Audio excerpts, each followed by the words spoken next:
Assalamualaikum warahmatullahi wabarakatuh. Perkenalkan, nama saya Nadia Feryani Nadi, mahasiswi Universitas Nasional Prodi Ilmu Komunikasi.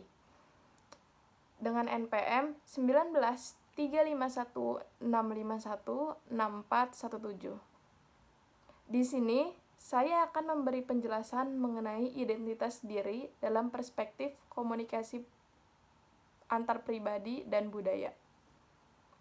Sebelum saya menjelaskan apa itu identitas diri, saya akan menjelaskan dari konsep diri sendiri itu. Konsep diri sendiri merupakan persepsi yang dimiliki oleh individu tentang dirinya yang dibentuk melalui pengalaman-pengalaman yang diperoleh dari interaksi lingkungan. Lalu, saya akan menjelaskan tentang identitas diri. Apa sih identitas diri itu? Identitas diri itu, menurut Reins, pada tahun 1993, adalah komponen dari konsep diri yang memungkinkan individu untuk memelihara pendirian yang konsisten. Jadi, dapat diartikan, identitas diri adalah karakteristik mengenai diri sendiri yang membedakan dengan individu lain sehingga mempunyai keunikannya sendiri. Lalu ada juga aspek-aspek dari identitas diri. Aspek-aspek dari identitas diri ini terbagi menjadi 3. Yang pertama, ada pengetahuan. Apa sih pengetahuan itu? Pengetahuan adalah apa yang seseorang ketahui mengenai dirinya sendiri. Misalnya nih, kita tahu nih, tiap orang itu mempunyai kelebihan yang berbeda-beda. Jadi ada yang menganggap dirinya baik, ada yang menganggap, dirinya itu pemalas, atau ada yang menganggap dirinya itu sensitif, seperti itu. Jadi bagaimana kita mencerminkan diri kita sendiri gitu. Yang kedua, ada harapan. Apa sih harapan itu? Harapan itu merupakan aspek di mana individu mempunyai pandangan ke depan tentang siapa dirinya dan menjadi apa di masa mendatang. Jadi seorang individu itu mempunyai harapan mengenai dirinya sendiri. Misalnya, seseorang meyakini jika dia memiliki kelebihan melukis. Lalu dia berharap kelak dia bisa menjadi pelukis yang handal. Nah, itulah yang disebut harapan, seperti itu. Lalu yang ketiga, ada penilaian. Seseorang cenderung menilai bagaimana gambaran dirinya setiap hari. Misalnya, saat individu menilai dirinya sendiri saat melakukan kegiatan, dia itu salah satu orang yang rajin gitu. Itu salah satu contohnya. Lalu, ada juga dimensi identitas diri.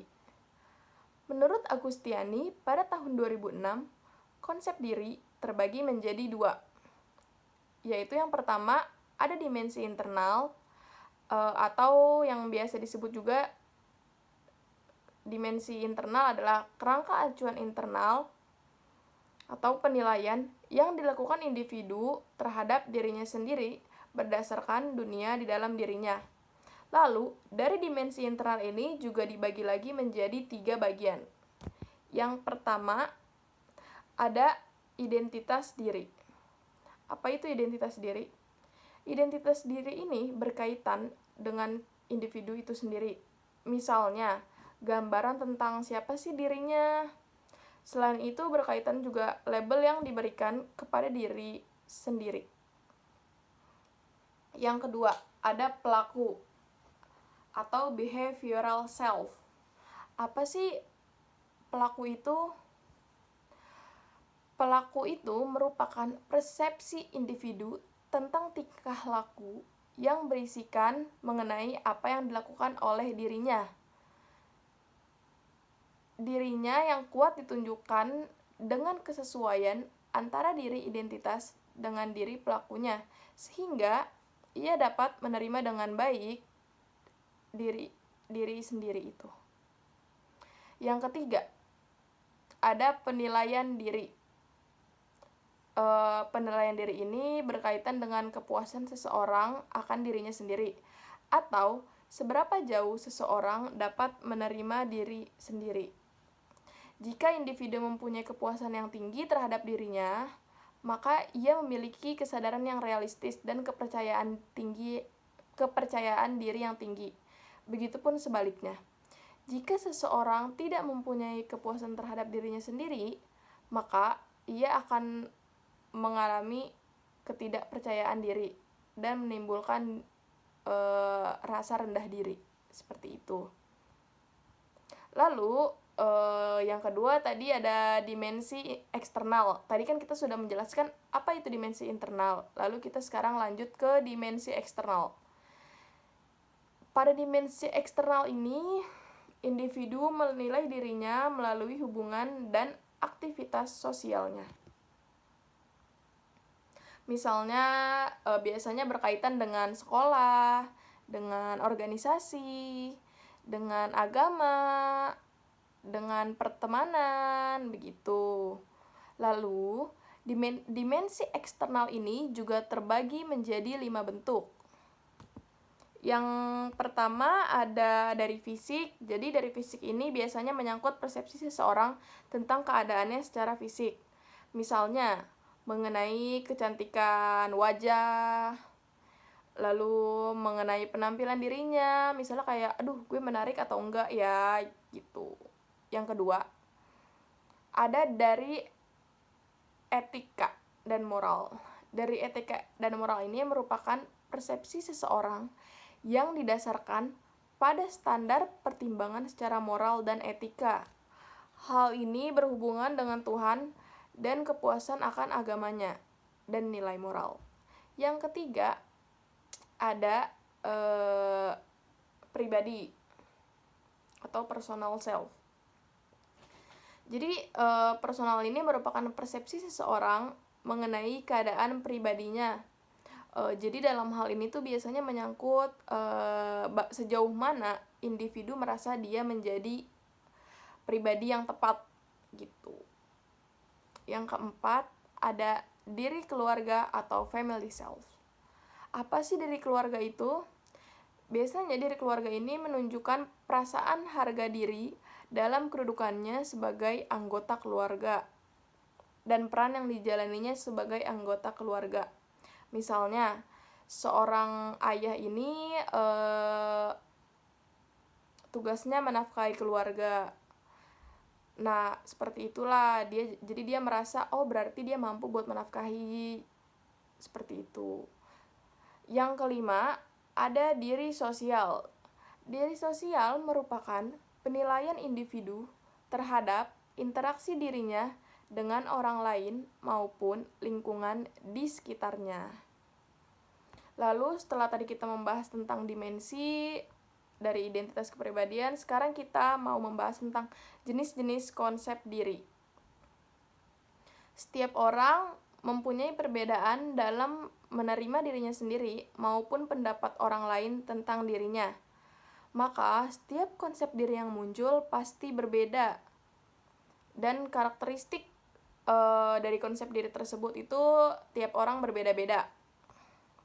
Yang pertama ada konsep diri positif. Konsep diri positif, individu yang memiliki konsep diri positif, dia tahu betul tentang dirinya. Jadi, dia dapat mengevaluasi dirinya sendiri menjadi mana yang baik, mana yang buruk dari dirinya, lalu dia merubah kepribadiannya tersebut menjadi lebih baik. Yang kedua, ada konsep diri negatif. Kalau konsep diri negatif ini merupakan perasaan negatif tentang dirinya. Seseorang yang konsep dirinya negatif, ia cenderung merasa pribadinya tidak cukup baik daripada orang lain.